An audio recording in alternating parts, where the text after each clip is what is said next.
Boa noite, sejam muito bem-vindos a essa nossa transmissão ao vivo do estudo do NEP, o Núcleo de Estudo e Pesquisa do Evangelho NEP-V de Jesus. Nesse momento, a nossa transmissão ao vivo pela página do Facebook, depois também pelo nosso canal do YouTube, onde já fica o convite, né? Se você ainda não curtiu a página do Facebook, curta, e no canal do YouTube você se inscreve, se ainda não é inscrito, e deixa lá também a sua marcação no sino de notificações para receber as atividades semanais do V de Jesus. Esse nosso estudo, ele costuma ser às segundas-feiras, às segundas-feiras, e aos sábados, no sentido de revisão, de recapitulação, de reafirmação das lições, nós nos reunimos ao vivo para poder tratar, detalhar as lições do mês. Então, portanto, hoje, 1º de março, nós estaremos tratando aqui sobre as lições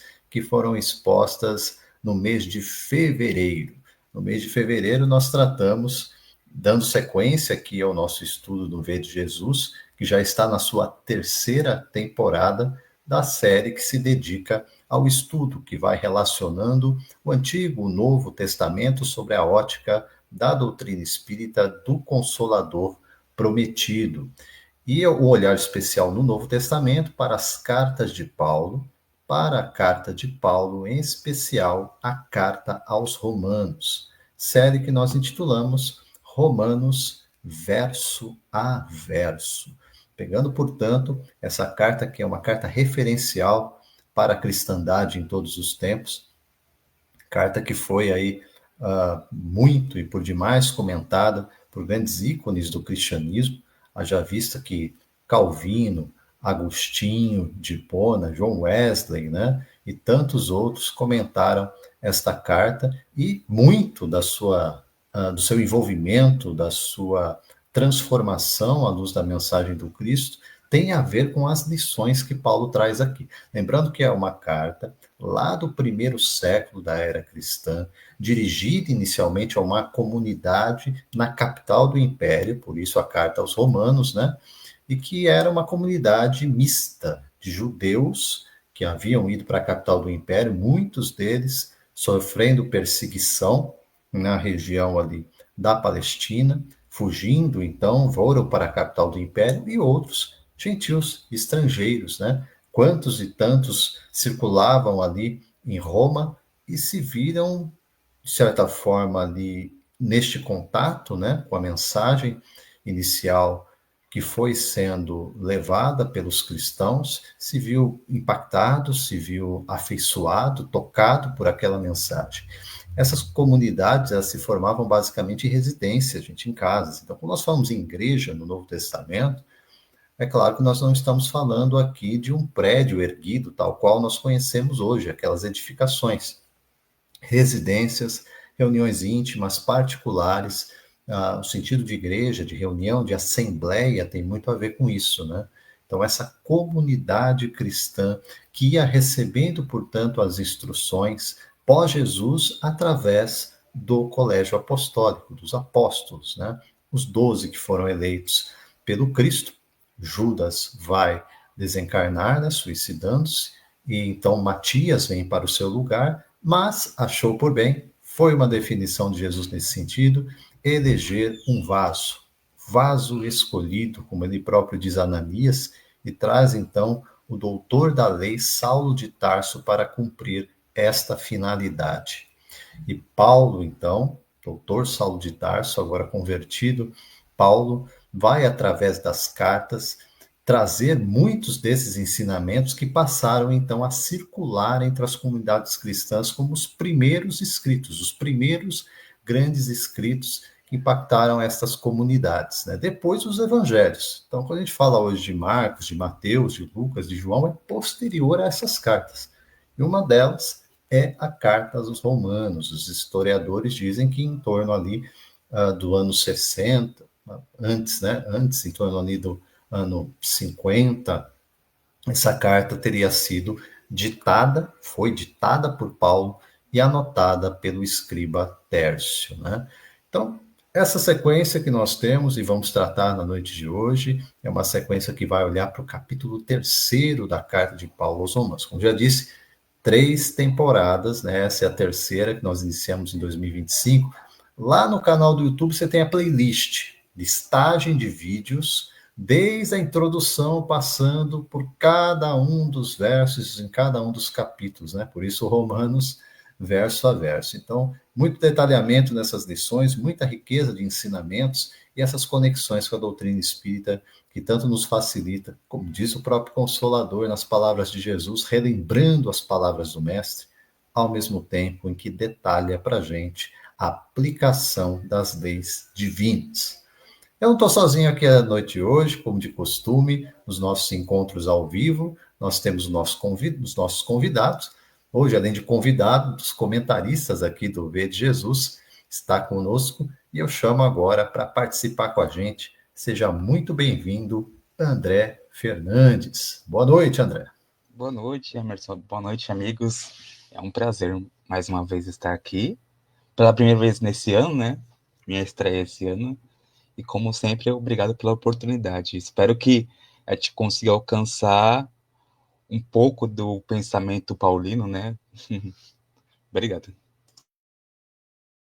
Muito bom, André. A satisfação estar com você aqui conosco mais uma vez. Deixando também o nosso abraço, o pessoal participando aqui com a gente, ó. Orlando Aparecido Fernandes, querido amigo, boa noite. Seja bem-vindo com a gente. O pessoal que vai chegando, pode deixar aí, gente. Pode deixar o seu boa noite, mesmo o seu comentário, a sua pergunta, muito ajuda, enriquece, favorece aqui para a gente possa desdobrar o tema da noite de hoje, né? Só focando para vocês aqui o estudo, então, tá aqui, ó. Estude hoje Romanos 3, entre os versos 26 a 29, né? Então, esses foram os versos que foram tratados, cada vídeo, né, de estudo, a segunda-feira, nós fizemos isso, do 26, 27, 28 e 29. Para iniciar, André, eu vou trazer aqui a sequência com uma leitura corrida dos versos, e depois a gente vai olhar para cada um deles, procurando recapitular, rememorar, extrair a lição, né? Dizem os conhecedores aí das formas, das metodologias de aprendizado, que a repetição é a mãe do aprendizado, né? Então a gente deve aí recapitular no sentido de fixar mesmo o ensino. E a carta de Paulo aos Romanos, sem dúvida, tem muito para nos ensinar. Então vamos lá nessa sequência, gente. Fazendo a leitura, então. Verso 26. Para a demonstração da sua justiça, neste tempo presente, para que ele seja justo e justificador daquele que tem fé em Jesus. Verso 27. Onde está logo a vanglória? É excluída. Por qual lei? Das obras? Não, mas pela lei da fé. Verso 28. Concluímos, pois, que o homem é justificado pela fé, sem as obras da lei. Finalizando o verso 29. É porventura Deus somente dos judeus? E não é também dos gentios? Também dos gentios, certamente. Então, essa é a nossa sequência, gente. Aqui é a tradução de João Ferreira de Almeida, mas temos outras traduções. Não sei se o André está em mãos com alguma outra diferente que possa contribuir com alguma palavra. Fique à vontade, André. Acho que muda só. Geralmente eles traduzem no 27, né? Onde está logo a jactância, em vez de vanglória, né? Vanglória é mais comum pro nosso dia a dia, acho que ficou mais fácil mesmo. De resto é tudo igual. Sim, legal. Então, assim, como eu disse, leitura corrida, para que a gente tenha a dimensão do que nós estamos tratando aqui nessa sequência de versos do estudo da noite de hoje, Romanos 3, 26, 29.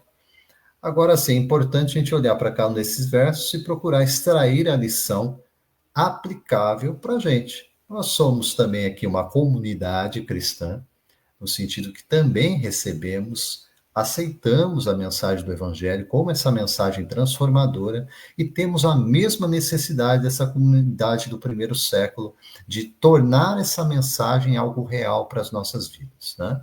Então, para isso, eu estou olhando a carta. Dentro do nosso contexto, é perfeitamente possível a gente aplicar isso. Até porque aprendemos a doutrina espírita, uma grande comunidade de espíritos imperfeitos, necessitados de transformação, de reforma íntima, de transformação interior, né? E o ensino de Jesus, a Boa Nova, sabemos, é o medicamento que nós precisamos para curar a nossa alma. André, eu quero que você traga aqui para a gente, nesse primeiro olhar, né, a partir do verso 26, quais foram as suas impressões, né, dentro da explicação, interpretação, de que forma a gente pode entender e aplicar essa lição.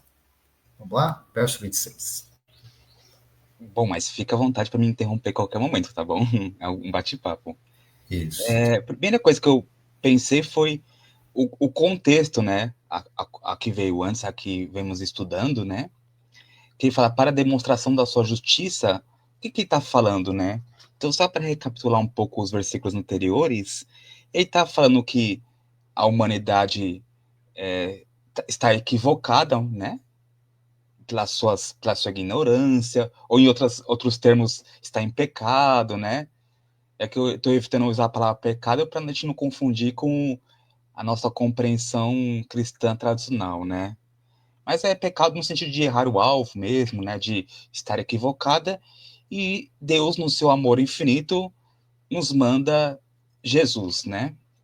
Evidentemente que a interpretação espírita diverge em muitos pontos da teologia tradicional cristã, né? Acerca da vinda de Jesus, da morte de Jesus, enfim. E a gente vai, ao longo desses próximos versículos, a gente vai poder abordar bastante essa questão, né? Enfim, no versículo anterior está falando que Jesus veio, né, e para nos instruir, para nos ajudar, né, para nos salvar mesmo, né, mas não salvar que ele vai oferecer uma salvação gratuita, basicamente para aqueles que creem nele, como alguns acreditam, mas de oferecer um caminho, né, ele que é o nosso modelo, nosso guia, né, nos diz ele de Kardec, ele vai oferecer o caminho da salvação, né, ele vai ser aquele irmão que vai nos apontar o roteiro, né? E através dessa vinda de Jesus, a gente pode entrar no versículo 26, que fala que Deus demonstrou a sua justiça, né? Através da vinda de Jesus, né? Do envio de Jesus, neste tempo presente. Não que Deus não manifeste a todo momento sua justiça, né? Sabemos que as leis divinas são eternas e imutáveis como o próprio Deus, né? Então, a justiça divina está sempre presente, sempre se manifestando em nossas vidas, nós queiramos ou não, nós percebamos ou não, né? Mas através da vinda de Jesus, a gente pôde observar de modo mais palpável ainda mais esse amor de Deus, a justiça divina, enfim, né? E o versículo prossegue falando que para que ele seja justo, né? A gente sabe que um dos atributos de Deus, né, como Kardec elenca na questão número 3 do Livro dos Espíritos, é que Deus é soberanamente justo e bom, né? Então a gente vê que em todos os atos de Deus há essa justiça. E justificador daquele que tem fé em Jesus. Aqui quando ele fala justificador, a gente entende não que não que Deus vai oferecer uma justificação gratuita para nós, mas Deus é um justificador no sentido de oferecer os recursos, as oportunidades para que nós aprendamos, cresçamos, evoluímos, né? Eu até brinco que nada acontece com a gente, tudo acontece para a gente, né? Então, tudo tem uma finalidade superior, né? Tudo visa a nossa justificação, né? A nossa melhoria, a nossa evolução, né? Evidentemente que seja Deus, seja Jesus, não vai fazer o trabalho que a nós compete, né, de evolução, né? Mas oferece os recursos, oferece o roteiro de como seguir, né? Enfim. E fala, justificador daquele que tem fé em Jesus. E aqui é outro verbete que eu acho que vale a pena te comentar, né, Emerson? Que você sempre vem falando a questão da fé no sentido muito mais de relacionamento, né? Porque quando a gente pensa em fé em Jesus, a gente geralmente pensa, simplesmente em acreditar, né? Eu acredito em Jesus, né? Esquecendo que fé é muito mais que isso, né? Fé, como o Emerson sempre diz, é relação, relacionamento é conexão, como o Emerson sempre diz, né? No original, a palavra grega, lembrando que a epístola aos Romanos de Paulo foi escrita em grego, né? Grego koiné, pistis, né? Que também tem o sentido de confiar, de crer, de fidelidade, né? Então, quando a gente vê que daquele que tem fé em Jesus, quando a gente entende pela ótica espírita, né? Tirando com as chaves espíritas, a gente entende que essa fé em Jesus não é simplesmente em acreditar, né? Mas é traçar um relacionamento com Jesus, né? Uma conexão, como o Emerson sempre diz, de modo a viver de modo integral no pensar, no agir, no sentir, aquilo que Jesus nos ensinou, como esse roteiro, né? Então, a gente vê que nos próximos versículos vai estar bem latente a questão, né?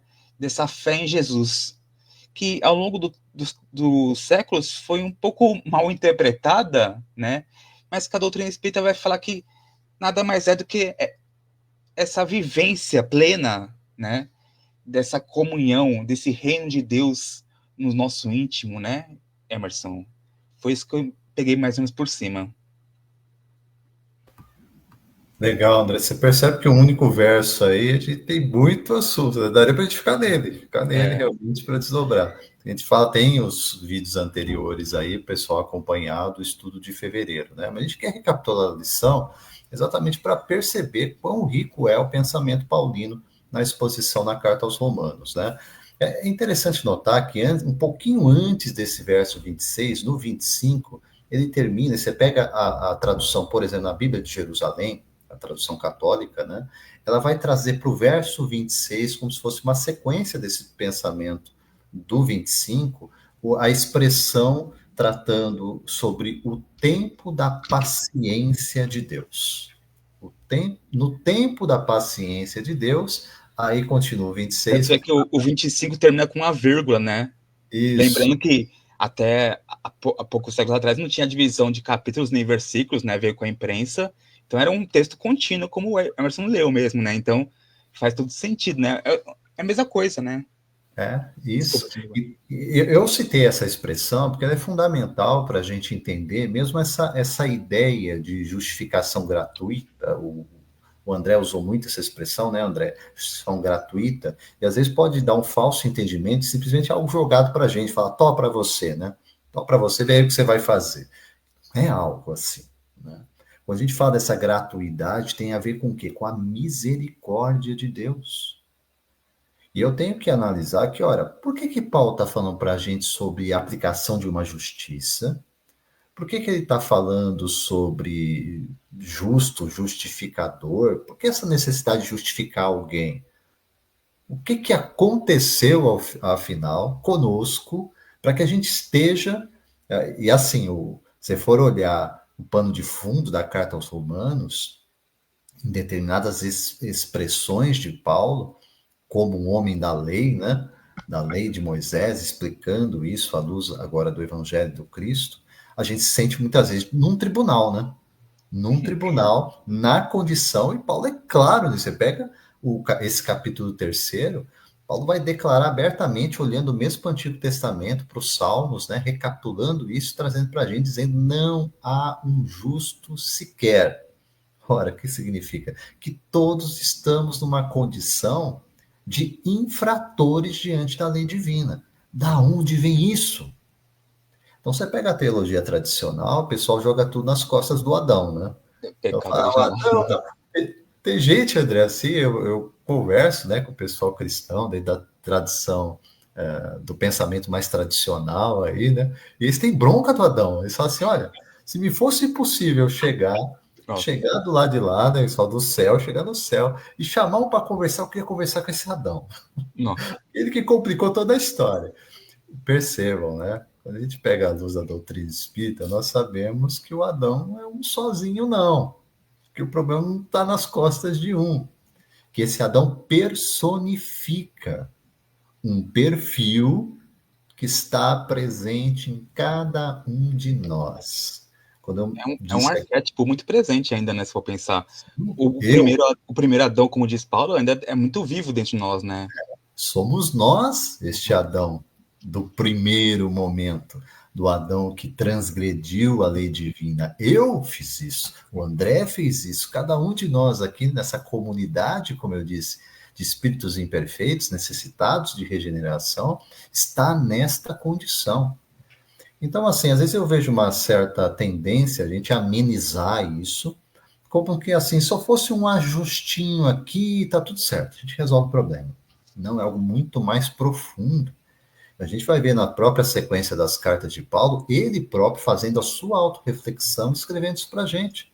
Quando ele diz na conhecida frase, né? O bem que quero não faço, o mal que não quero, esse eu faço. Lá na carta aos Coríntios, né? E o que ele está querendo dizer? Há algo que se move dentro da gente que parece não, que sim, vai em oposição clara à lei divina. E o que nos salva no sentido de libertação? E a palavra salvação tem a ver também com um estado saudável, né? Estar sadio. E aquele que nos disse que não veio para os sãos, que veio para os doentes, olha, ele está dizendo o que para a gente? Em sã consciência, eu vou levantar a mão e vou falar: preciso desse médico, preciso desse medicamento. Então, é para isso que a gente tem que olhar quando pega essa sequência de versos e percebe: eu estou nessa posição de necessitar dessa aplicação da justiça de Deus sobre mim, para que a minha consciência se liberte desse estado de oposição sistemática à lei divina. O meu coração precisa ser quebrado no seu endurecimento. Recepcionar a justiça de Deus, gente, não é qualquer coisa. Nós estamos falando de um Deus santo, de um Deus puro, de um Deus soberano, autor da vida. O que aprendemos na doutrina espírita? Ele é causa de todas as coisas, causa primeira de tudo. Ele é o Senhor de todas as coisas. E assim, não me sai da cabeça também, André, aquela expressão de Isaías no Antigo Testamento, lá no capítulo 6, quando no templo ele tem uma visão do Senhor. E o Senhor aqui, a gente sabe, tem muito a ver com aquele Jesus antes da sua encarnação, né, com o Cristo que precede o nosso próprio mundo, sendo ele aquele que diretamente contribuiu para a formação do nosso orbe. Isaías ali parece anunciar de forma muito clara uma visão desse Cristo. E o que ele diz é assim, ele se, de certa forma, ele se comove e sente dentro dele a necessidade de santificar. E o processo no Novo Testamento descrito por Paulo passa por isso, que às vezes o pessoal não entende, né? Fala nesse sentido de justificação, parece que um estalar de dedos, pronto, a gente virou santo. Não. Paulo vai explicar lá nos dizeres dele, dentro do contexto daquele primeiro século, ele vai falar de um processo também chamado santificação, que é gradual, que é progressivo, em que nós vamos nos tornando semelhantes ao Filho de Deus, semelhantes a Jesus. Muito próximo daquilo que nós aprendemos da doutrina espírita, com a diferença que há um entendimento racional que isso é uma escala progressiva em diversas etapas, cujas existências, pelo princípio da reencarnação, nos possibilita. Então é isso. Entendendo que isso é gradual, que isso é progressivo, mas que o compromisso é assumido hoje. É o tempo presente. É isso que o verso 26 está falando para a gente, né? A demonstração da justiça neste tempo presente, é no aqui e no agora. Que Deus que não precisava disso. Não precisava, gente. Ele é o ofendido, entre aspas, no sentido de que a sua lei foi negligenciada. E é ele que vem ao nosso encontro para nos justificar. Para que ele seja, como é, o justo e o justificador. De quem? Aí nós voltamos para a nossa condição. Que há uma condicional aqui evidente, daquele que tem fé em Jesus. E aqui realmente a gente tem que ter um cuidado, André, me parece claro aqui na expressão paulina, para que, de um lado, a gente não caia na exclusividade ou no exclusivismo que acaba distanciando bilhões de pessoas, porque nem todos têm a fé cristã professada da forma como nós entendemos, né? Diante da tradição de frequentar templos religiosos, de receber determinados sacramentos, nada disso. Tem fé em Jesus Cristo, o sentido que você próprio mencionou e que tantas vezes nós trazemos aqui, dessa relação, dessa conexão com quem é Jesus. Sobre esse ponto de vista, eu vou olhar, por exemplo, para o primeiro dos patriarcas. Em vez de a gente fazer o movimento daqui para frente, vamos voltar para trás para a gente entender em que contexto nós estamos. Porque Kardec faz menção disso no capítulo 18, no item 2º do Evangelho segundo o Espiritismo, quando nos chama de uma posteridade espiritual, quando olha para aquela descendência que vem do patriarca Abraão. Então, Abraão conheceu Jesus como, por exemplo, os seus discípulos, e o apóstolo Paulo, que teve um encontro com Jesus ressuscitado, conheceu? Em tese, não. Abraão não tinha Moisés, não tinha Jesus, não tinha lei. Anterior à lei. Isso é de e mesmo assim ele é o pai da fé. Isso, e Paulo vai usar exatamente, nós vamos ver na sequência do nosso estudo aqui, porque ele vai usar o próprio Abraão como um exemplo claro dessa justificação pela fé nos termos de Paulo, tá? Então, ele não vai falar que justificação pela fé é da forma como a teologia humana traduziu e, ao meu ver, mais confundiu do que explicou. É porque quando a gente fala fé em Jesus, não é Jesus o personagem que encarnou há 2000 anos na Palestina, é muito mais que isso, é o Cristo, né? Cristo cósmico do nosso planeta, enfim, né? Então, é muito... Rapaz, não é dos cristãos, não é da... né? É assim, André, se a gente tiver essa simplicidade de simplesmente olhar para o que está sendo ensinado, como eu disse, e dali aprender, nós vamos ver que esse mesmo Paulo em Colossenses vai dizer assim: ele, Jesus, é a imagem do Deus invisível. Isso por si só é grande demais.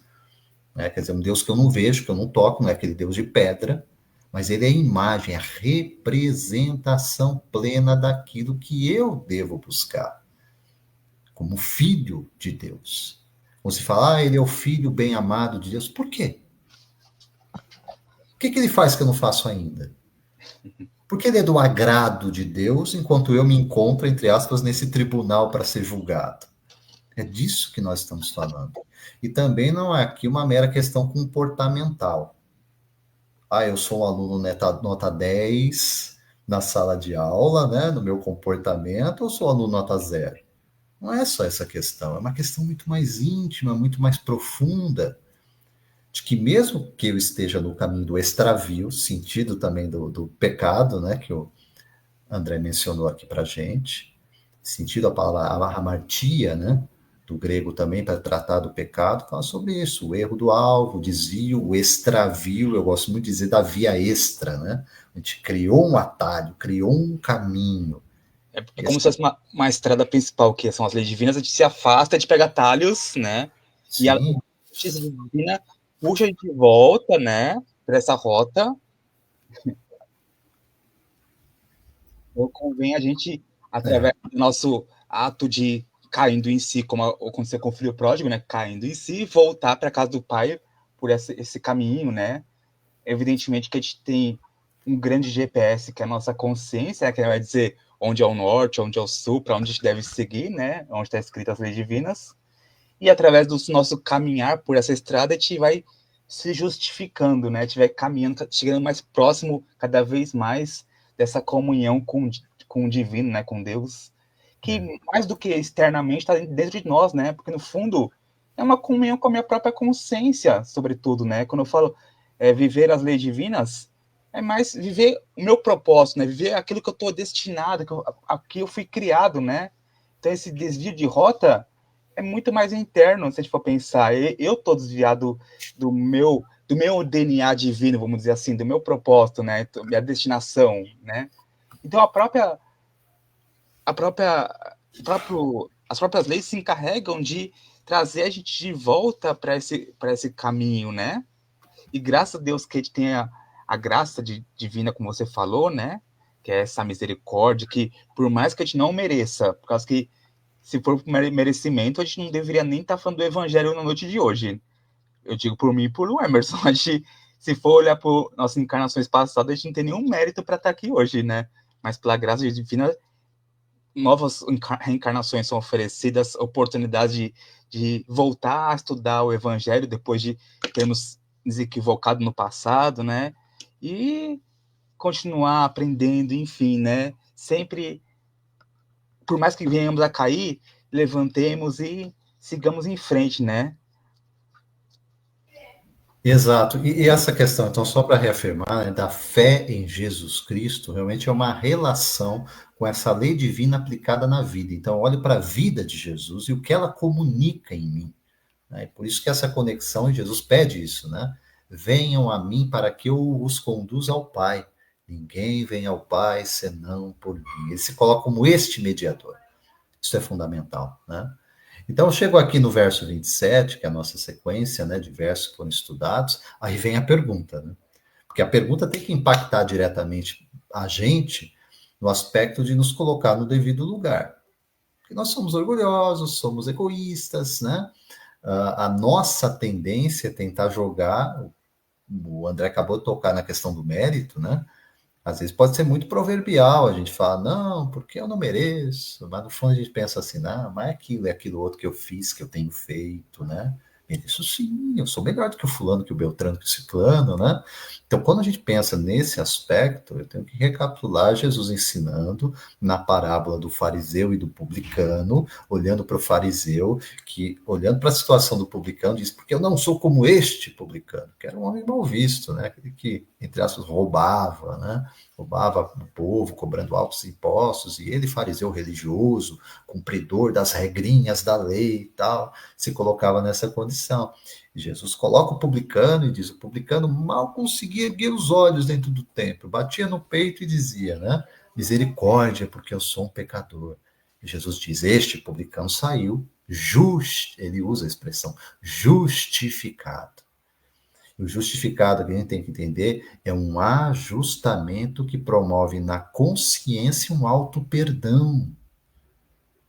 Isso é fundamental, gente, para restabelecer o relacionamento. É disso que Paulo está falando aqui. Esse cavalo de batalha que se fez na teologia aí para falar, não, é pela fé ou é pelas obras, e o pessoal fica brigando a respeito disso, gente. É uma consequência absolutamente natural.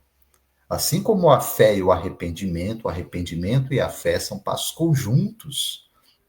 Também quando eu falo nessa relação de fé e obras. Então a pergunta de Paulo aqui, ela tem que causar um impacto na nossa consciência para questionar assim, você é o promotor, você que causou essa condição, você que revelou o evangelho, é isso que você está dizendo? Onde estava logo a vanglória? Do que você tem que se envaidecer? Paulo diz assim, exclui isso. Já tira isso da sua cabeça, a conversa não é por aqui. Ele fala, por qual lei? Das obras? É o que você fez, então? Você vai chegar com seus feitos, eu uso a expressão, né? Mandar o boleto para Deus. Você vai chegar com seus feitos, seus serviços prestados e vai querer a contraprestação, dar o meu salário aqui? Então, né? Paulo vai olhar para a lei e vai dizer, ó, o salário do pecado é a morte. Essa é uma expressão de Paulo nas suas cartas, né? Então, o nosso pagamento pela nossa transgressão é exatamente nos tornarmos mortais. Condição que nós não teríamos se vinculados à divina lei, como essa é a destinação, nós então, afinados com ela, estamos na condição de imortalidade e eternidade afora. Isso não é o objetivo, a perfeição? Não mais reencarnar? E eu lembro aqui no Evangelho segundo o Espiritismo, André, algo que é muito referencial nesse sentido, que às vezes fica escondidinho lá. Mas está lá no item 16, do terceiro capítulo do Evangelho segundo o Espiritismo. É uma comunicação cuja autoria está assinada por Santo Agostinho em 1862, Paris, na França. Ele vai mencionar lá, dizendo assim, já vos falaram desses mundos, onde a alma nascente é colocada, e quando ainda ignorante do bem e do mal, ela pode, primeiro caminho, Caminhar para Deus, senhora de si mesmo, na posse de seu livre-arbítrio, fazendo as suas escolhas, escolhas acertadas. Mas ele continua para nos posicionar. Qual é a nossa condição? Mas é um lamento de Agostinho. Há as que sucumbem, há as almas que sucumbem. Olha a nossa comunidade aqui. E continua com o evangelho inteiro numa frase, dizendo assim: Deus, não querendo o seu aniquilamento, lhes permite, permissão, dádiva, misericórdia, compaixão, lhes permite ir para esses mundos, como a Terra, em que de encarnação em encarnação, olha o processo pedagógico, elas se depuram, elas se regeneram e elas se tornarão futuro dignas da glória que lhes estava reservada. Ora, se elas se depuram, só é depurável aquilo que se tornou impuro. Elas se regeneram, só precisa ser regenerado aquilo que degenerou. E se tornar na condição de dignas da glória que lhes estava reservada, a gente tem que bater na cabeça e pensar: meu Deus, por que eu não aceitei isso antes? Por que eu não compreendi que o caminho já era esse? A proposta era muito clara. Só que como o filho pródigo da parábola, né? Eu olhei para tudo aquilo que o pai dispunha para mim e falei: não, dá minha herança. Deixa eu ver o que tem para o mundo. Essa tem sido a nossa jornada, né? Então, por qual lei das obras? Ele diz: não, pela lei da fé. Voltando, não adianta erguer a mão e falar: não, eu creio, botar a camiseta 100% Jesus. Não vai resolver. É relação, é aprofundamento disso, é contato presente e real com esse sagrado estabelecido por meio do que foi a vida, a experiência única de Jesus e desse Deus, que, embora invisível, é providencial. Ele age na história, tem agido de forma contínua, no passado, no presente e no futuro, para nos trazer de volta, por meio de Cristo Jesus, ao caminho do reencontro com Ele. André? Muito bom. Fiquei pensando nessa aparente contraposição entre fé e obras que você falou, né? Pensando que as obras são uma consequência, né? Dessa fé, dessa fidelidade, né? Enfim, pensando nessas obras puramente exteriores. Mas aqui ele está falando contraponto, pelo que eu entendi, qualquer coisa me corrija, Emerson, né? Que ele pergunta, onde está a sua vanglória? Por causa que, pelo que eu entendi, em muitos momentos ele está puxando meio que puxando um pouco a questão do orgulho judaico, né? Que tinha muita essa questão de nós somos os salvos porque nós temos a lei, né? Nós cumprimos as leis, sobretudo algumas correntes como as correntes farisaicas, enfim, que tinham muita observância pelas 614 mandamentos da lei da Torá, né? Da lei de Moisés, enfim. E isso que geralmente Paulo coloca como obras da lei, não é? Então a gente vê que geralmente eles estão tão apegados a essa observância de leis que não eram a finalidade, mas para aquela sociedade naquele tempo foi um meio. Então a questão da alimentação, da higiene, enfim, todos os rituais, todas as questões foram importantes para aquele momento, para aquele tempo, né? Mas chegou um tempo, através da segunda revelação, através da vinda de Jesus, que Jesus mostrou para a gente que não precisava mais dessas questões puramente exteriores, né? Dessas obras da lei. Basicamente, precisávamos dessa salvação pela fé, né? Evidentemente, como a gente já falou, não a fé do acreditar, né? Mas a fé da comunhão, da relação com Jesus, né, com aquilo que ele veio ensinar, com a vivência daquilo que ele veio ensinar, né? Então, de fato, a salvação é pela fé. Aí a gente pode trazer para a questão das obras, as obras num sentido mais amplo. As obras são importantes, evidentemente, mas não é a finalidade primordial, se for pensar. Fiquei pensando aqui enquanto você falava, Emerson, por exemplo, do irmão Jacó no livro Voltei, né? Que dedicou uma existência com muitas obras exteriores, né? mas com poucas edificação íntima. E a gente vê que a evolução é muito mais dessa questão íntima do que qualquer outra coisa, né? As obras exteriores é só uma exteriorização, né, de um estado íntimo, mas é tudo dentro, depois se exteriorizar por fora. E então eu acabei entendendo nesse sentido.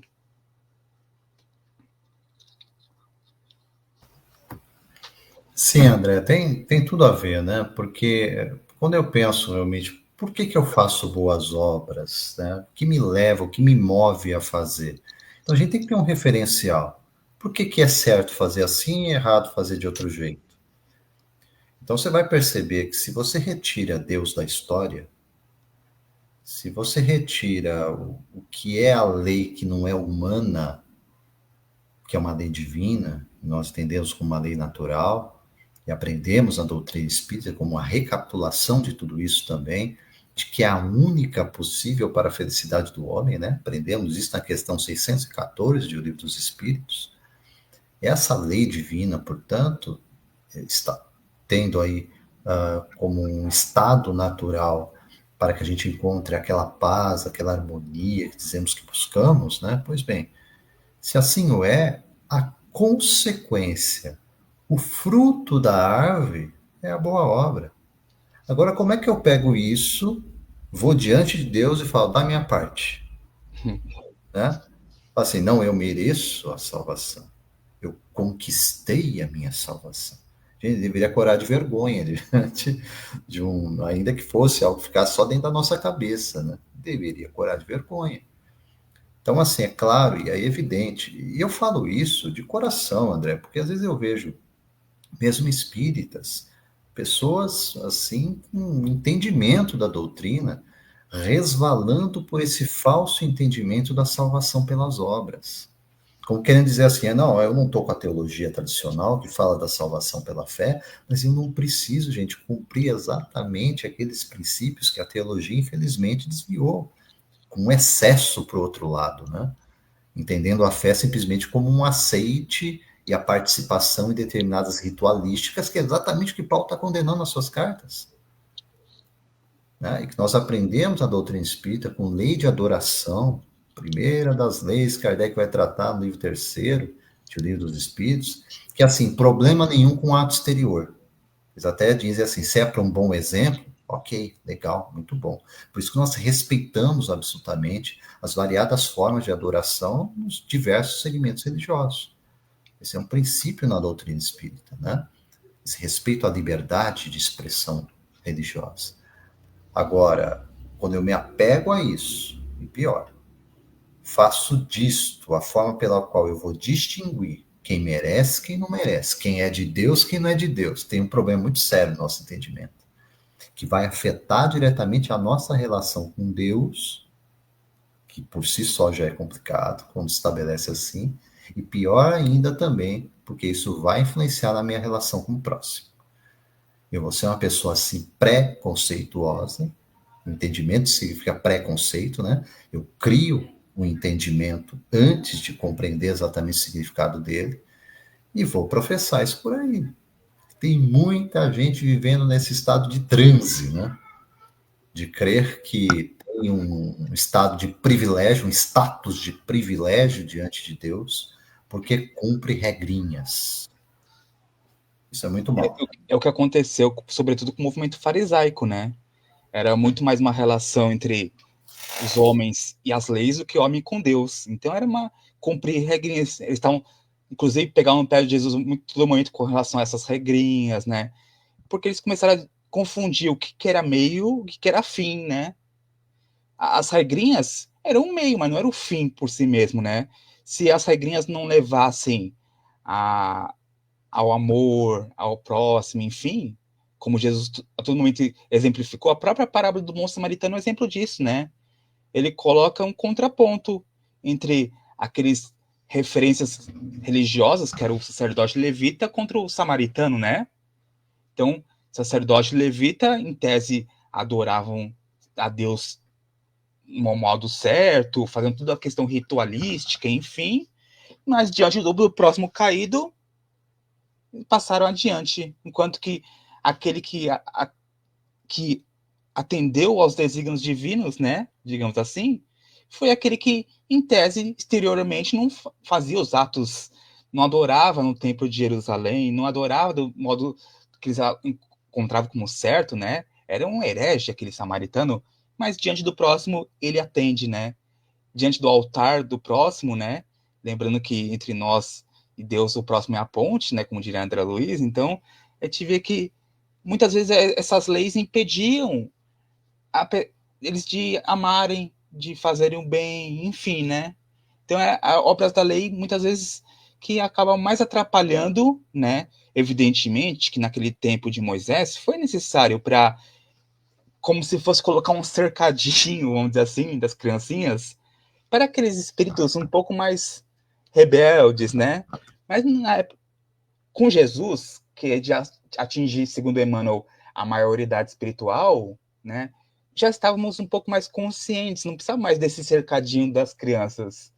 Então, opa, Jesus fala, ó, esse daqui não é a prioridade, essas obras da lei não é a prioridade. O próprio Paulo vai bater depois na tecla, né? Ele vai até brigar ali, entre aspas, brigar, né? Mas com o Tiago, enfim, sobre essa questão de circuncisão, se os novos cristãos deveriam ser circuncidados, se deveriam respeitar as leis de Moisés ou não, enfim. E é muito bonito ver como que Paulo, diferente daquele Saulo que a gente vê no Paulo Estevão no primeiro momento, extremamente apegado às leis, né? Bem fariseu mesmo. Agora ele começa a entender que existia uma vida além das leis, né? Então, quando ele fala dessa questão dessa lei da fé em contraposição da lei das obras, vamos lembrar também que é Paulo falando. Olha só, se a gente fosse algumas décadas antes, Saulo dizendo isso, seria inconcebível, por causa que ele é aquele que depositava toda a sua fé, sua esperança, na sua vida nas obras da lei, né? Ele era o exímio doutor da lei que estava lá para praticar justamente a lei, né? Para decifrar a lei, para viver a lei. Então, quando ele teve essa compreensão dessa lei da fé, como ele coloca aqui, né? Só para colocar como está no versículo, né? Eu acho que foi uma grande virada de chave, né? Para ele, depois que ele foi passando adiante, né? E cabe para nós também, né? Como o Emerson falou agora, as obras são os frutos da árvore, mas também não adianta dar bons frutos se a árvore está podre, né? Então, às vezes a gente vê pessoas, mesmo meio espírita, fazendo maravilhas externamente, mas sem que isso acabe modificando o seu íntimo, né? Pessoas podem ficar até a encarnação inteira no trabalho de um centro espírita, enfim, mas não quer dizer que necessariamente que intimamente ela se modificou. Ela continua sendo intransigente, mandona. Ela só está usando aquele ambiente assistencial, talvez com uma fuga do ambiente de casa, ou para se sentir poderoso, enfim.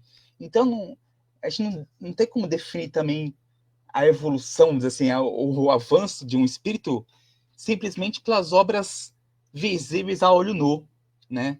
Porque é muito mais íntimo do que aparentemente, né?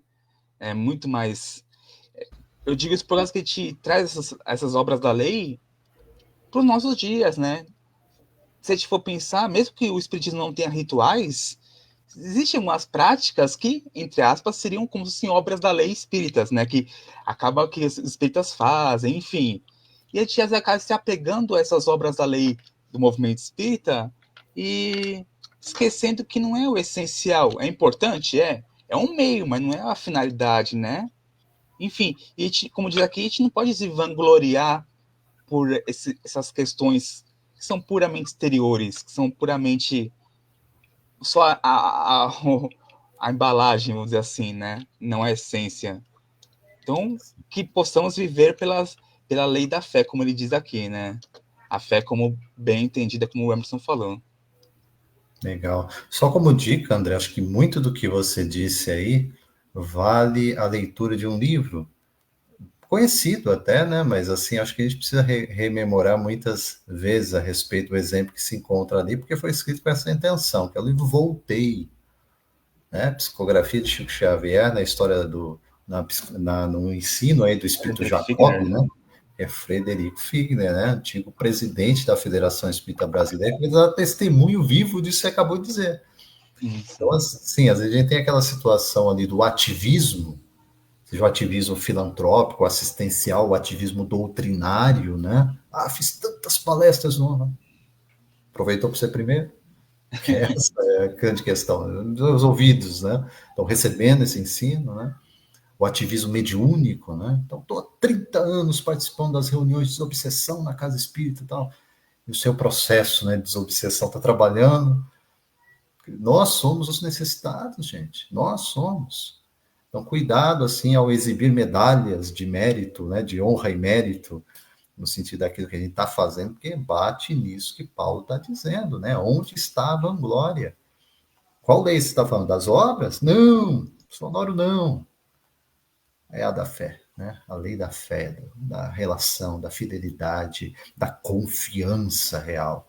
Né? Quer dizer, se eu ponho a confiança, eu deposito a confiança, não mais como causa em mim, mas em Deus, é porque eu concluo, eu entendo que eu preciso sim de acolhimento, de amparo, de direcionamento. Isso é um primeiro passo fundamental para a nossa reforma íntima interior, né?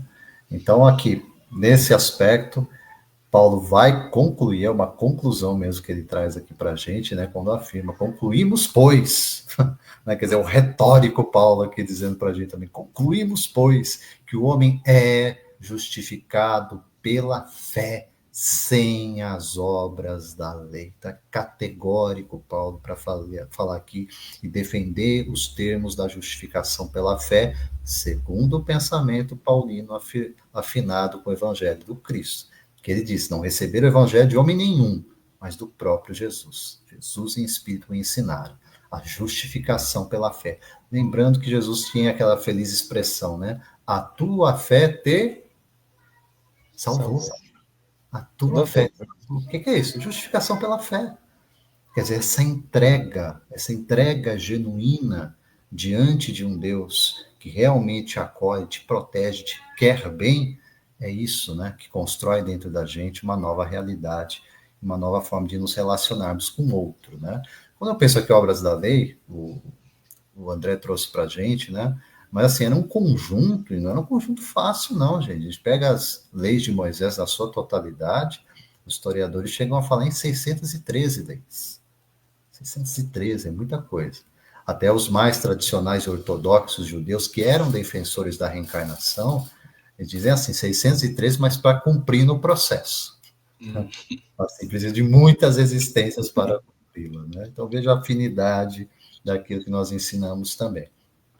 Então, era assim, 248 dessas leis era para dizer o que a gente deveria fazer e 365 para dizer o que não deveria ser feito. Então, o caráter inicial era para falar, não faça isso. O André falou também sobre lidar com crianças. E que Paulo vai usar isso nos termos das cartas dele para falar que a lei foi um pedagogo. A lei como pedagogo, você pega a origem da palavra pedagogo, é o quê? Condutor de crianças. Pedagogo é condutor de crianças. Então, assim, guardar dietas alimentares, isso era parte das obras da lei. Guarda do sábado, era obras da lei. Né? Cumprimento do cerimonial da lei de Moisés, obras da lei. Para tudo isso, Jesus responde de que forma? Guardou o sábado? Jesus vem e diz, olha, o sábado foi criado para o homem, não o homem para o sábado. Né? Ah, você guardou a dieta alimentar? Problema, o que lameia o homem não é o que entra pela boca, é o que sai dela. Né? E aí você fez tudo certinho, o ritual, né? Cumpriu, kit está em ordem lá com o templo, beleza? O que ele disse para a gente? Misericórdia eu quero, não sacrifício. Né? Então é esse doutor da lei, Saulo de Tarso, que em Paulo vai então trazer essa dimensão nova do entendimento com Cristo. Mas a gente vê também que na época de Jesus, né, já também existia um certo entendimento por parte de alguns do que era essencial, entre aspas, e o que não era essencial, né? Por exemplo, tava lembrando daquela conversa entre Jesus e daquele doutor da lei, né? Que ele pergunta o que faria para herdar a vida eterna, né? E Jesus respondeu, está escrito na lei, enfim.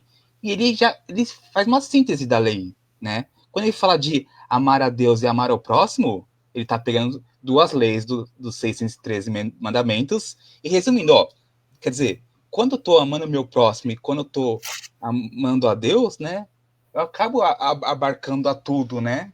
Então a gente vê que existia já algumas mentalidades já que estavam um pouco mais preparadas para esse entendimento, né, que entendiam que a finalidade era o amor, né, amar ao próximo como a mim mesmo, amar a Deus sobre todas as coisas, enfim, que uma coisa evidentemente é consequência da outra, né? A gente sabe que quando eu amo a mim mesmo, eu vou acabar consequentemente amando o próximo.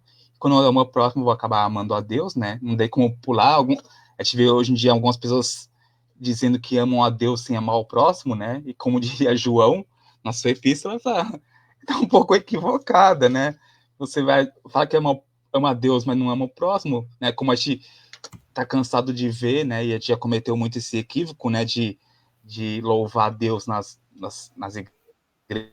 igrejas e, e fazer coisas não muito boas fora das igrejas, né, como o nosso próximo, enfim, né. Mas a gente vê que essa João, conclusão ele fala tudo que a gente tá... Oi? não, eu ia comentar que João, É, né, essa passagem que você mencionou, ele não amacia, não, ele fala mentiroso. Aquele que não, diz que amar o próximo.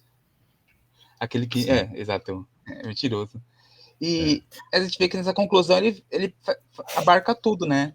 E eu acho que deve ter sido meio que um choque, né, para aqueles judeus mais apegados à lei, quando ele diz isso, né. É, nesse 29 também, eu acho que foi um grande choque, se for pensar, porque a gente vê, num primeiro momento, a gente tinha aquele Saulo, que ele achava que Deus era o Deus dos judeus, né? Ele pretendia curvar os joelhos dos gentios para o judaísmo, enfim. E a gente vê agora que ele começa a entender que Deus não é judeu, Deus não é cristão, Deus não é espírita, né? Deus não tem denominação, né? A gente vê que Deus talvez mude até de nome. Alguns vão chamar de Alá, alguns vão chamar de Deus, vai chamar de, enfim, cada um de Yahvé, vai chamar de cada uma forma, né? Mas Deus é Deus de todos, né? Seja dos judeus, dos gentios, né? Enfim, de toda a criação. Eu acho que, por mais óbvio que possa parecer isso nos dias de hoje, parece que nem sempre as pessoas lembram disso, por causa que eu acabo vendo muito isso de a pessoa pegar Deus e colocar na sua gaiolinha, porque Deus pertence à minha religião. Deus pensa como eu, né?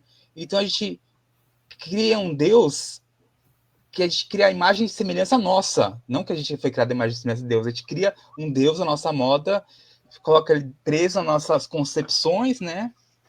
E acha que Deus é cristão, acha que Deus é não sei o quê, enfim, né? E não é. É tão bonito esse pensamento de Paulo que sobrepujou aquela limitação da sua estreiteza, né, de outrora, de algumas décadas antes, né, de achar aquele Deus ainda muito limitado, enfim, mas ele já começa a ampliar essa visão e compreender que esse Deus é Deus de todos, né, e que aqueles rituais, aquelas leis que ele preconizava algumas décadas antes eram importantes, evidentemente. Até hoje em dia se pratica no meio judaico, enfim, mas que, como Paulo vai falar posteriormente, né, com Jesus vão ganhar um novo significado, né? Não à toa que hoje em dia a gente não segue essas questões rituais, enfim, né? Por causa que, sobretudo por causa de Paulo, né, que interferiu nesse entendimento acerca do que era importante. Então, por exemplo, a circuncisão é do coração, né? Não da carne, por exemplo, né? Então é uma compreensão que ele teve que a questão material não era nada se não fosse o coração, né? E assim por diante. Emerson? Legal, André. É assim, realmente a definição aqui é importante a gente pensar quem é que está ditando essa carta, quem é que está ensinando dessa maneira realmente, porque é uma forma da gente se localizar, né? Falar, se até aqui eu tenho seguido uma via semelhante, né? Eu tenho acreditado no meu mérito pessoal, na minha relação com Deus, de repente ter me apegado demais às coisas externas e não tenho trabalhado intimamente esse conteúdo de espiritualidade. Olhemos para a vida do doutor da Lei Saulo de Tarso, esse Paulo que está escrevendo, que está ensinando aqui para a gente, né, na carta aos Romanos. Porque é uma vida testemunhando que é possível, sim, mudar na própria existência. Né? Paulo é muito impactante para a gente exatamente por isso.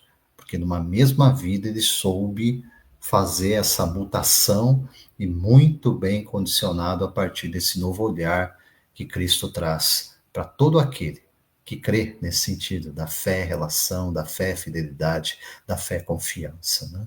Então, acredito que essas lições preciosas que nós extraímos aqui nessa sequência, no estudo de hoje, olhando aqui para Romanos 3, entre os versos 26 a 29. Lembrando para vocês, no canal do YouTube do NEP V de Jesus, se você não é inscrito ainda, se inscreva lá, tem a playlist muito bem organizada pelo nosso querido Paulo Marzanati, né, que tem trabalhado aqui de forma primorosa na elaboração desses conteúdos, na postagem desses conteúdos, na preparação das transmissões, e deixando para a gente aqui, então, essa sequência de estudos que vocês encontram lá para compreender um pouco mais do muito que a carta de Paulo aos Romanos nos traz, né? Eu tenho consciência aqui que é um projeto longo, tratar verso a verso, mas por saber o quanto nós aprendemos em cada um deles, porque o pensamento paulino é profundo demais, gente. A gente não tem noção ainda de quem é Paulo, no aspecto mesmo da época em que ele viveu.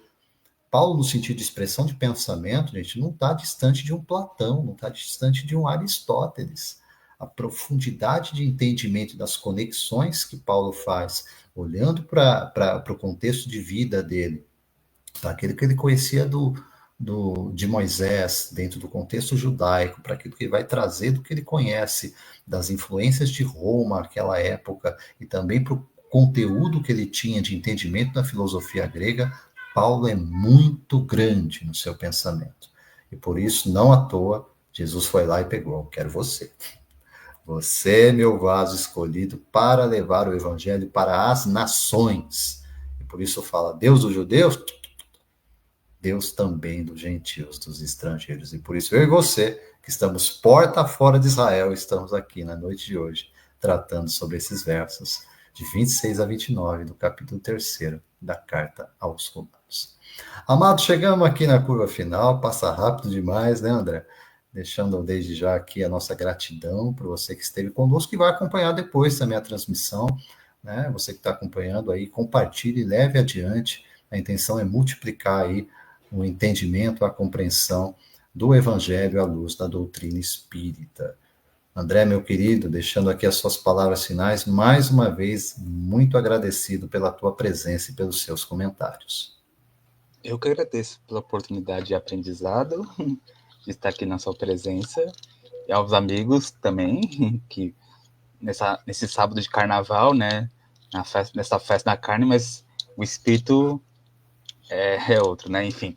Eu agradecer a oportunidade e também mandar um abraço para nossa amiga Juliette, que não pôde estar conosco hoje, né, mas que está fazendo muita falta. Até brinquei com o Emerson que a gente está desfalcado hoje, por causa que ela faz muita falta. Então, se ela estiver assistindo a gravação posteriormente, fica o nosso abraço para a Juliette também. Obrigado. Sim. Juliette prometeu, na próxima ela está de volta com a gente, aí na presença dos nossos convidados também. Vamos cobrar. Isso, vamos cobrar. Na nossa sequência aqui do estudo, gente, fica o convite mais uma vez, a série Romanos verso a verso. Hoje foi o episódio número 96, né? Tem muito conteúdo para trás, vai ter muito conteúdo para frente para a gente aprender junto. Deixo para vocês, então, meus votos de paz, de luz, sabedoria, que Deus abençoe de sempre, gente. Até a próxima. Até breve.